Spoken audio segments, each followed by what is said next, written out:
Welcome to r/petty revenge, where OP gets revenge against a bunch of scammers. Our next Reddit post is from Boop in my Bach. I recently scam called my scam callers and it got them to stop. They were calling 10 to 15 times a day, each time spoofing a US-based location, and had the exact same voicemail, which had caused me to need to delete my entire voicemail inbox 3 times weekly for at least a year. Extremely frustrating. So many calls during work meetings, important moments with friends, etc. Every single time, the same voicemail message. This is Jennifer from the senior underwriting team calling about your loan. I found a Reddit post about this specific scam, and in one comment, a guy claimed to have scam called them back and it got them to stop. So I decided, what the heck, let's see if it works. I called, put myself on mute, and hung up after 5 to 10 seconds of them talking. I did this exactly 266 times in 35 minutes, each time to the same number. I cycled through 20 to 30 employees with accents from Australia to India to Mid-Atlantic. At least 3 different company names they claimed to be from, and many scripts. Sometimes they'd start one script, then mess up and start on another. Other times they'd just say, hello? The best was when they changed mid-script what company they claimed to be from. Then sometimes they'd say, hello, Mr. OP. After about 150 calls, I started getting intermittently hung up on immediately after they answered the call. I knew that I was getting to them. Finally, at call 260, I reached the final effing boss. In a deep mob boss type voice, I hear, and I kid you not, Mr. OP, you gotta stop with these spam calls. I mean, seriously, you gotta have something better to do with your time. This happened Thursday, and I'm still riding the high. Our next Reddit post is from Einwarp. I took the family, husband, kids, and a 1.5-year-old to an aquarium. We went to see the open ocean feeding. We got there 30 minutes early to snag good seats. Mission accomplished. With my husband and kids seated, I ran 2 of the kids to the bathroom. When I came back, about 20 minutes before showtime, some random 11-year-old kid had wedged himself right next to my husband. As my husband stood up to pass me the toddler, the kid scooted down the bench, leaving one tight spot. Awkward, but whatever. I sat down. My husband stood behind us with the kids on the floor next to me. Cue my toddler immediately starting to climb on the railing like a caffeinated monkey. I eventually gave him my seat so that he could sit and hang on the rail, and I sat down on the floor next to my other kids. And then the kid tried it again.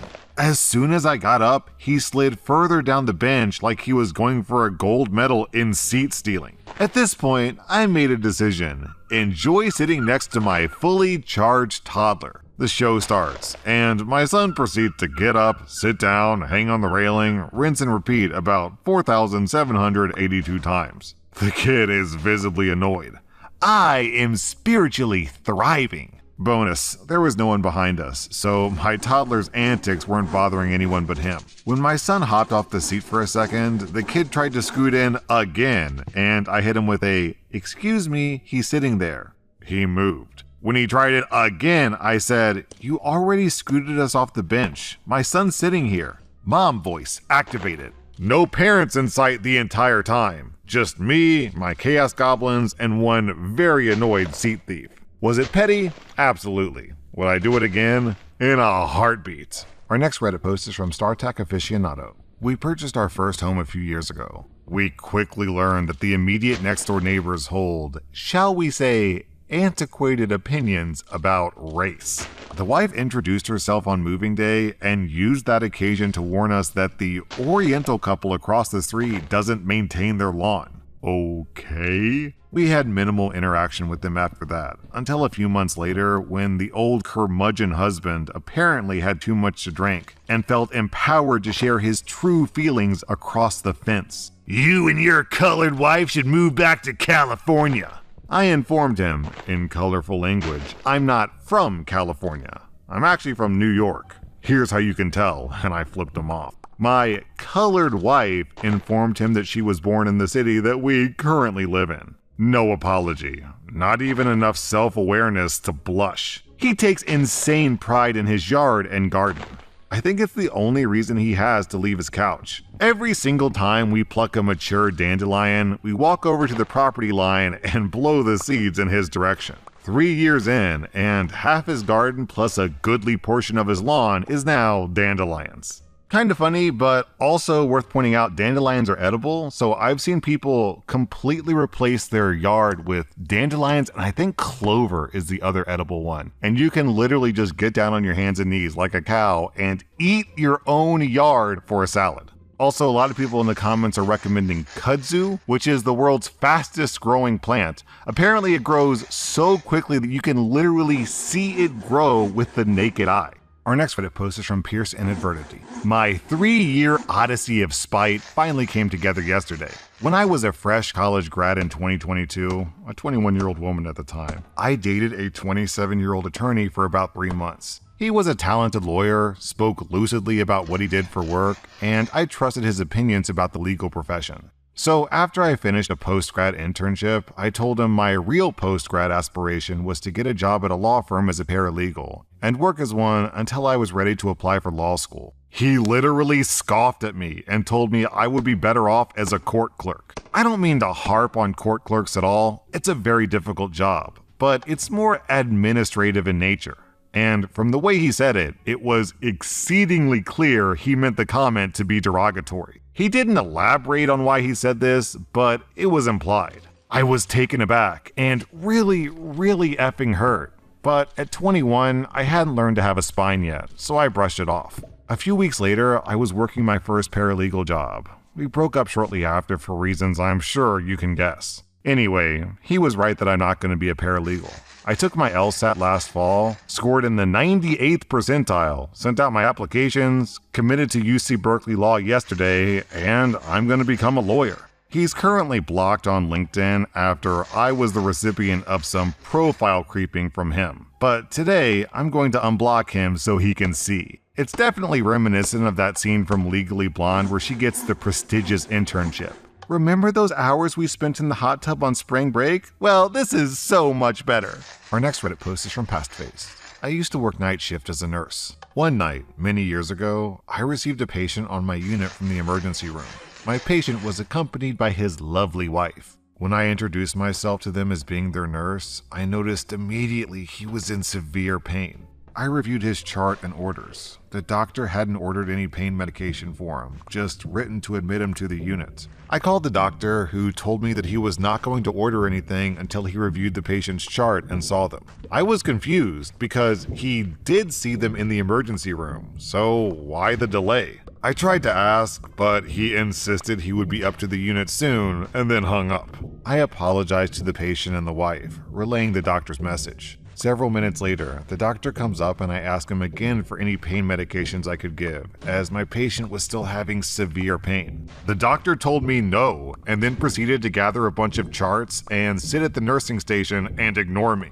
I went back to the patient's room again, apologized, and told him that the doctor was here but was wanting to review charts before making orders. I could tell the wife was becoming angry, as her poor husband was having severe pain with no relief. She asked me where the doctor was, and I gladly escorted her to the nursing station. I told the doctor that the patient's wife wanted to talk to him. I remember her ripping into him about the wait, her husband suffering, and his refusal to write for any medication. He immediately apologized and gave me orders for medications that could be given immediately. So, yay for family members who can yell at doctors because I can't. Beneath that, we have this story from Intraluminal. I am a nurse also, and this is my story of petty revenge. My wife had had an MI in one hospital, been revived, and sent to another hospital for a bypass. But it was Friday, so they told me they were going to send her home for the weekend. I resisted, of course, because she had nearly died without any warning at another hospital.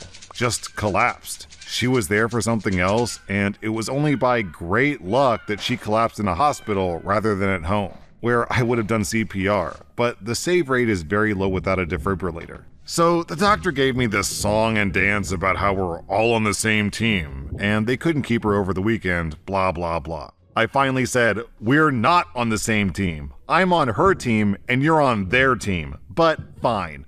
Send her home. We live on the 3rd floor. She falls and breaks anything, hits her head or whatever, I'll be suing you, the hospital, you're attending, basically anyone I can get my hands on. Then I'll go to the board of licensure and start there, and I'll make sure your license is investigated. Then I'll write an article to the editor and put what you and this hospital did there. But fine, send her home. It's your license. She stayed, and she lived another 15 years. I miss her every day. It's honestly kind of sad that the best way to get anything done in the US medical care system is to yell at doctors because, they're doctors, they're here to help people, and usually it's the hospital policy that's the real problem. Our next Reddit post is from Bright as Yellow. I have a really memorable phone number, like 1234567 level distinct, so people often think that I'm making it up when I give it out. For years now, some businessman named Dan has been giving out my number to clients or people that he doesn't want to deal with, just to brush them off. I've usually been polite when these people call, just letting them know that they have the wrong number. Over time, I've picked up a surprising amount of info about Dan just by talking to the caller, like his full name, job title, and the company he works for. He's very real. I never wanted to get involved or reach out to him directly. But after years of this nonsense, I've had enough. Lately, when someone calls asking for Dan, I tell him he moved to Arizona because of some legal issues and embezzlement. And if they ask if there's a new contact at the company, I say the whole operation is under investigation. I really hope this rumor makes its way back to him, because Dan, stop giving out my number. Seriously. Beneath that, we have this story from And Me Without My Towel. An old employee at my company, I never met them, gave out his old work number to people that he didn't want to deal with. Since I inherited that number, it was not fun. At first I was nice and thought that it was just people he didn't talk to, but after a while it was obvious he was still giving it out. I started telling people, "Oh, Michael hasn't had that number for years. He only gives it out to people he doesn't actually want to talk to." Of course, then I get the calls, and I have to tell you that Michael thinks so little of you that he gave his old number to you to avoid you. It's a dick move for sure. Remarkably, after 3 to 4 times of that, he stopped giving his old number out. Our next Reddit post is from Red Phantom. Last week, I took a flight from Athens, where I'd been visiting relatives, to London. It was a late flight. I was exhausted, and the plane was full. I was in a window seat, which I'd chosen so I could rest my head against the walls and sleep. But when I got to my row, there was a guy in my seat. He had big headphones on and had his head turned away from me. I tried telling him that he's in my seat, but he doesn't respond. I'm thinking maybe he can't hear me because of the headphones, so I gently tap him on the shoulder. No reaction. I try again. Still nothing. He doesn't even turn towards me. I'd like to clarify that he was clearly not asleep. He was sitting upright, and I could see that his eyes are open. I considered calling over a flight attendant to ask him to move, but there wasn't one nearby, and I'm not in the mood for it to be a whole thing, so I take the middle seat and quietly fume. A few minutes later, the young woman who's sitting in the aisle seat arrives and takes her seat. She's traveling with her friend, who's sitting in the window seat in the row behind us. They're talking to each other across their seats. Then, the woman sitting in the aisle seat turns to me and asks if I can swap with her friend so they can sit together. I say sure, no problem. Now, at this point, it's important to point out that her friend is very fat, borderline obese. I'm not fat shaming, I'm a heavy guy myself, but she is at least twice as wide as me. I probably would have swapped even if she hadn't been fat, but I saw a chance at revenge. As I get up to move, I see the guy sitting in my seat has turned around and realized what's about to happen. He does not look happy and gives me a look like he's saying, "Please don't move." I ignore him and swap seats. I spent the flight mostly with my eyes closed as I tried and failed to get a nap. But I do occasionally have a look at the row in front of me, and I'm very satisfied to see that the fat woman in front of me is taking up nearly half the window seat as well as her own seat, and the guy in my seat is squashed up against the wall of the plane. I hope he spent the flight thinking about how if he had just taken his own seat, he'd have been able to swap with the fat woman and I'd have been the one pinned against the wall. Maybe next time he'll think twice before he takes someone else's seat. AOP, don't forget, if you're behind him, you can add seat kicking into the equation. That was r/petty revenge, and if you like this content, check out my podcast where I publish the exact same episodes. Also, hit that subscribe button because I put out new Reddit videos every single day.